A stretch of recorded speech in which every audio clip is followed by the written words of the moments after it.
आज हमारे साथ विशेष भेंट में टाइम्स ऑफ इंडिया के चीफ मैनेजर जो कंपनी के साथ 25 सालों से जुड़े हैं, पूर्व में पश्चिमी उत्तर प्रदेश से जुड़े रहे, वर्तमान में पंजाब, हिमाचल और पंजाब के सर्कुलेशन हेड होने के अलावा ऑपरेशंस और ट्रांसपोर्ट के भी इंचार्ज है। तो आइए मिलते हैं श्री शलभ गुप्ता जी से। नमस्कार सर। शुरू करने से पहले सभी हिंदुस्तान के सभी वितरक समाज से जुड़े लोगों को नमस्कार करता हूँ। इतने सालों से सर्कुलेशन से जुड़े हैं आप, आपका कुछ अनुभव बताइए। करीब 25 साल मुझे टाइम्स इंडिया के साथ जुड़े हुए हो गए। 25 साल पहले जब मैंने टाइम्स इंडिया ज्वाइन किया तो मुझे मेरठ का एरिया मिला। सबसे अच्छा अनुभव जो ये था कि एक आदमी जब पढ़ाई पूरी करके और कोई जॉब ज्वाइन करता है तो उसके पास सीखने के लिए बहुत कुछ होता है जी सर। और उसमें सबसे पहले होती है मैन मैनेजमेंट। सबसे अच्छा जो कार्य था कि एक एरिया मुझे दिया गया, उस एरिया में अपने कंपनी के साथ जुड़े हुए डीलर भी थे और साथ ही वितरक भी थे। तो हर एक जगह के अपने डीलर, अपने वितरक, इतने लोगों का समूह को आपको हैंडल करने का एक मौका मिला। उससे बहुत कुछ सीखा। हर एक डीलर को, हर एक वितरक को अलग तरीके से हैंडल करना आया। तो ये मैन मैनेजमेंट एक बहुत अहम रोल था जो कि मुझे पहले ही जॉब में समझ में आया। और साथ ही कोई भी कार्य जब आप ज्वाइन करते हैं तो उसमें सीखने के लिए बहुत कुछ होता है। ज्ञान का एक अथाह भंडार होता है जब भी आप पहली जॉब करते हैं। तो मेरे लिए ये अनुभव एक एरिया जो मेरठ से लेके एटा तक था और उसमें कई डीलर्स, कई जिले इन्वॉल्व थे यूपी के, वहां तक जाना, हर एक डीलर से मिलना, वेंडर के साथ, वितरक के साथ इंटरेक्ट करना, बहुत ही सुखद अनुभव रहा है और बहुत कुछ सीखने को दिया। बहुत कुछ वितरकों ने मुझे सिखाया। जी सर, आप एकदम से सर्कुलेशन विभाग में कैसे जुड़े? मैं सर्कुलेशन में मैं actually times of India join करने से पहले मैं मेरठ में, वहाँ लखनऊ में LLB कर रहा था। तो वहां पर एक डोर टू डोर कैंपेन निकला।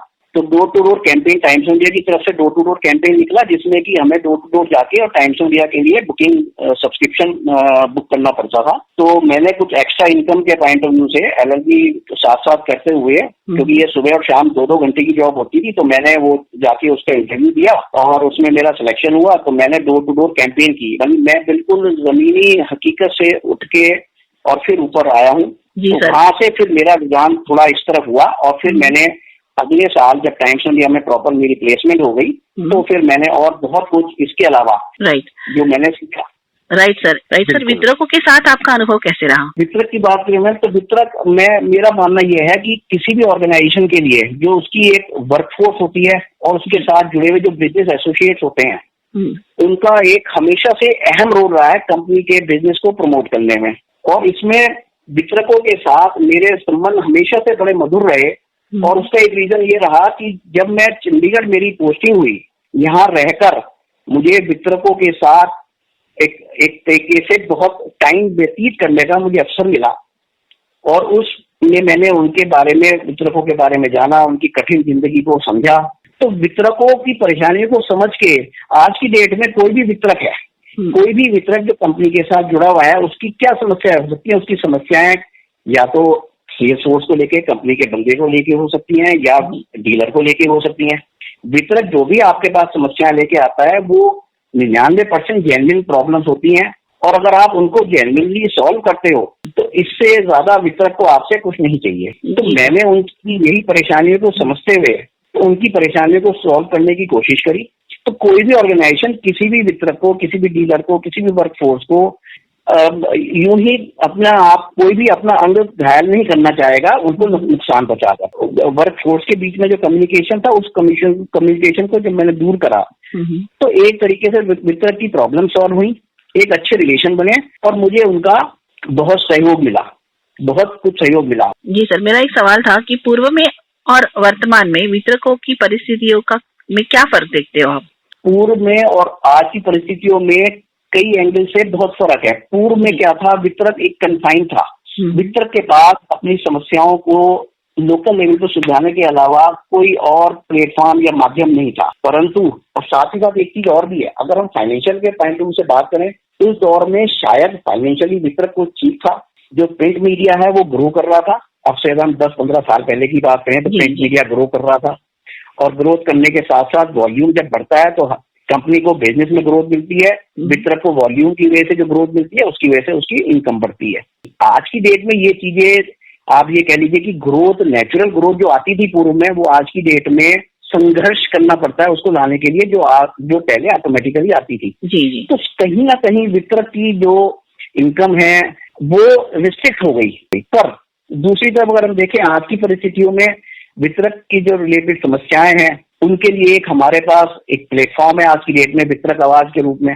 उस प्लेटफॉर्म पे पूरे हिंदुस्तान के सारे वितरक लोग जुड़े हुए हैं। आज वितरक अपने आप को कन्फाइंड महसूस नहीं करता, उसको पता है कि जो मेरी समस्या है मैं कोशिश करूंगा कि लोकल लेवल पे सॉल्व हो जाए, और अगर लोकल लेवल पे सॉल्व नहीं हो सकती है तो मैं उसको नेशनल लेवल पर, नेशनल प्लेटफॉर्म पे रखूंगा। कई प्रॉब्लम्स रहती हैं वितरकों की, जो प्रॉब्लम्स हैं, कई समस्याएं हैं वो कॉमन होती हैं, तो कहीं ना कहीं वो समस्याएं दूसरी जगह भी परसिस्ट करती हैं। तो वितरक के पास आज की डेट में वितरक आवाज के रूप में एक प्लेटफॉर्म है जहां पर वो अपनी सारी समस्याओं को रख सकता है और लोगों को अवगत भी करा सकता है, और अगर लोकल लेवल पे नहीं बात बनती है तो कम से कम बाकी और नेशनल लेवल पे उसको लाके उसको सॉल्व कराने की दिशा में कार्य करा जा सकता है। जी सर।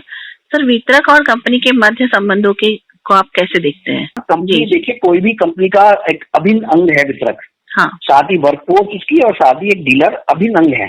कोई भी ऑर्गेनाइजेशन, कई आज की डेट में बहुत से लोगों को ये भ्रांतियां रहती हैं कि कंपनी वितरकों का हित नहीं चाहती। टाइम्स ऑफ इंडिया ने आज से 20 साल पहले एक वेंडर लॉयल्टी प्रोग्राम, उस समय हम इसको कहते थे, वो शुरू किया वितरक हित में, जिसमें जो वितरकों के होनहार बच्चे थे, पढ़ाई में अच्छे थे, उनको एक स्कॉलरशिप दी जाती थी। ओके।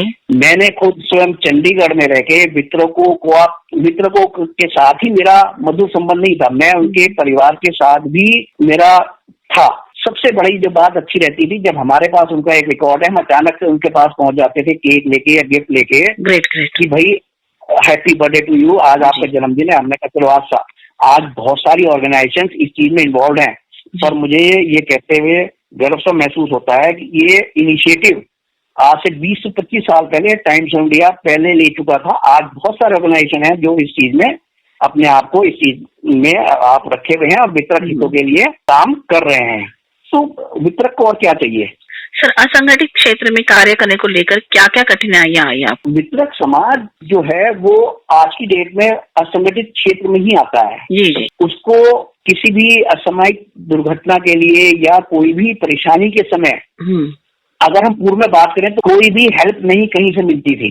आज थोड़ी सी परिस्थितियां बदली है, वितरक अपने लेवल पर एक खड़ा हो चुका है। वितरक अपने लेवल पे हेल्पिंग हैंड बढ़ाता है वितरक के लिए, पर जो सरकार से उनको मदद मिलनी चाहिए। कोरोना के पीरियड में आपने सबको कोरोना वॉरियर डिक्लेयर किया, डॉक्टर्स कोरोना वॉरियर, पुलिसकर्मी कोरोना वॉरियर, प्रेस कर्मी कोरोना वॉरियर, पर हमारे ये भी तो कोरोना वॉरियर हैं जो कोरोना ग्रस्त क्षेत्र में जाके अखबार बांट रहे हैं। यही मेरा सवाल था कि हर एक शहर के कोने कोने में घूम घूम कर वह विपरीत परिस्थितियों में भी अखबार पहुंचाने के बावजूद भी आज वितरक पर सरकारी तंत्र की निगाह नहीं पड़ी। इसका कारण क्या हो सकता है? हिंदुस्तान का जो हमने कल्चर देखा है, यहाँ सरकारें किसके लिए करती हैं? जिनको उनका लगता है कि ये वोट बैंक है, उनके लिए तुरंत खड़ी हो जाएंगी। तो संगठित होने का एक ये भी नुकसान है। असंगठित क्षेत्र काम करने के तो ये सरकार की जो वितरक समाज के प्रति उदासीनता है उसका एक प्रमुख रीजन ये भी है। दूसरा रीजन क्या है? यह एक ऐसा संगठित, ये एक ऐसे वितरक समाज एक ऐसी चीज है कि जो हिंदुस्तान के सिर्फ एक ये ऐसे लोग हैं, वितरक हैं, जो हिंदुस्तान के घर घर में जिनकी पहुंच है। तो ये अगर एकत्रित हो जाएंगे तो ये सरकार से कुछ भी चीज बनवा सकते हैं। जी सर, वितरकों के लिए रोजगार के अतिरिक्त क्या साधन हो सकते हैं? वितरक को सबसे पहले अपना टाइम बचाना पड़ेगा। टाइम इसलिए बचाना पड़ेगा क्योंकि अगर उसको सेकेंडरी इनकम चाहिए तो उसको टाइम चाहिए। आज की डेट में अगर कोई वितरक 500 बार बांट रहा है तो 500 घर से उसको कलेक्शन करने के लिए भी जाना पड़ रहा है, जो कि बहुत टाइम कंज्यूमिंग है। जब इस तरीके की आपके पास फैसिलिटी होगी तो आप जैसे अब ऐप शुरुआत हुई है, एक ऐप की शुरुआत हुई है जिसमें आप ऑनलाइन पेमेंट आप अपने ग्राहकों से आप मांग सकते हैं। वो ऐप सबको ऐप को यूज करना चाहिए, ग्राहकों को भी उससे अवगत कराना चाहिए कि ये अब ऐप आ गई है, आपको बिल, मंथली बिल हम सूचित कर दिया जाएगा, आप कृपया ऑनलाइन पैसे का ट्रांसफर करते हैं। सेकेंडरी इनकम की बात आती है तो जैसे हमारे दत्ता जी ने शुरुआत करी है वहां पर कि उन्होंने टाई अप किया फ्रूट वेजिटेबल्स और भी कई जगहों से टाई अप किया। मेरा मानना यह है कि उस एक तो जो इस तरीके की जो है, अगर आपके ग्राहक के साथ आपके रिलेशन बहुत अच्छे हैं तो आप हाउस होल्ड से रिलेटेड जो भी चीजें हैं वो आप उनको प्रोवाइड करा सकते हैं जी कि आपको जाने की जरूरत नहीं है कि मैं आपको लाके दूंगा।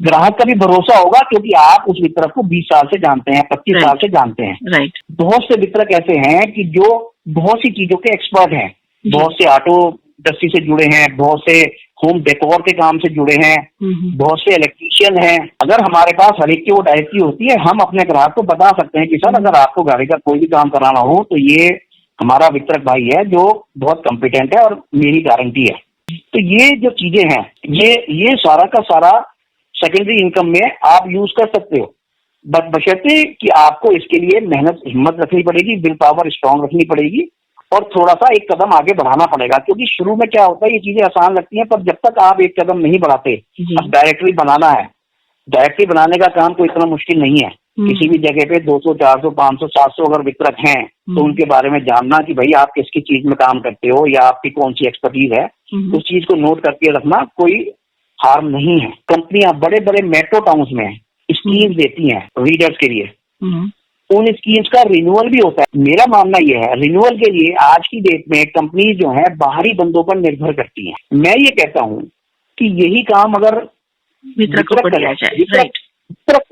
कहें कि जी मेरे एरिया में 200 ग्राहक हैं जो बुकिंग की कॉपी पढ़ते हैं, बुकिंग की कॉपी लेते हैं, जब उनका रिन्यूअल आएगा ये 200 के 200 मैं रिन्यू करके लेके आऊंगा। तो उसको अगर कंपनी कुछ भी पैसा दे रही है, 10 रुपए, 20 रुपए, 50 रुपए, 100 रुपए, कुछ भी दे रही है, अगर आप उनको बंदों से मल्टीप्लाई करें तो ये भी एक एडिशनल इनकम है जो दूसरे को जा रही है आज की डेट में। करेक्ट। एक सवाल था सर, वितरक हित के लिए क्या अलग से कोई फंड होना जरूरी है? बहुत जरूरी है मैम, मैं बहुत जरूरी मानता हूँ। जब तक कि वितरकों को सरकार से पूरी प्रॉपर सहूलियतें नहीं मिलनी शुरू हो जाती, वितरकों के लिए अलग से फंड होना बहुत जरूरी है। जी सर, और एक सवाल था, हर एक अखबार की गिरती सर्कुलेशन के बारे में आपका क्या ख्याल है और इसको ना सिर्फ रोक कर रखने पर बढ़ाने पर वितरक की क्या भूमिका रह सकती है? देखिए आज की डेट में ये तो हम सब जानते हैं कि जो नई जनरेशन है, न्यूज़पेपर की जब नई जनरेशन का रुझान जो है आज इस तरफ नहीं है, अखबार की तरफ नहीं है, वो मोबाइल में और गैजेट में ज्यादा बिलीव करते हैं। आज हमें कंपनी के लेवल पर, इंडिविजुअल लेवल पर, एडिटोरियल के लेवल पर हमें ये जरूरत है कि हम लोगों में ये जागरूकता पैदा करें कि एक्सेसिव यूज ऑफ मोबाइल या गैजेट्स वो यंग जनरेशन के लिए हार्मफुल है। न्यूज़पेपर उनके लिए सेफ है।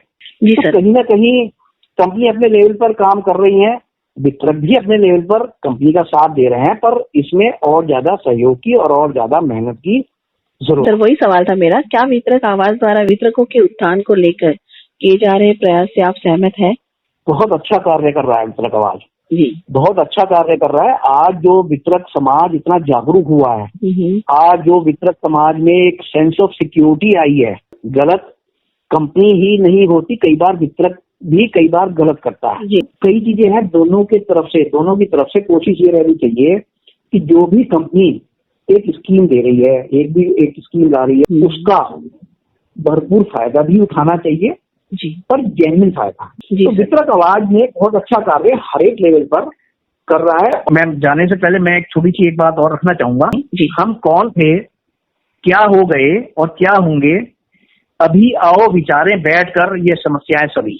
इसका जवाब भी मैं देना चाहूंगा, work hard in silence and let our success make the noise. Thank you so much, आप जुड़े रहे हमारे साथ, मीटिंग पर आने का मौका दिया उसके लिए बहुत बहुत धन्यवाद। जी सर। दत्ता जी का बहुत बहुत आभार।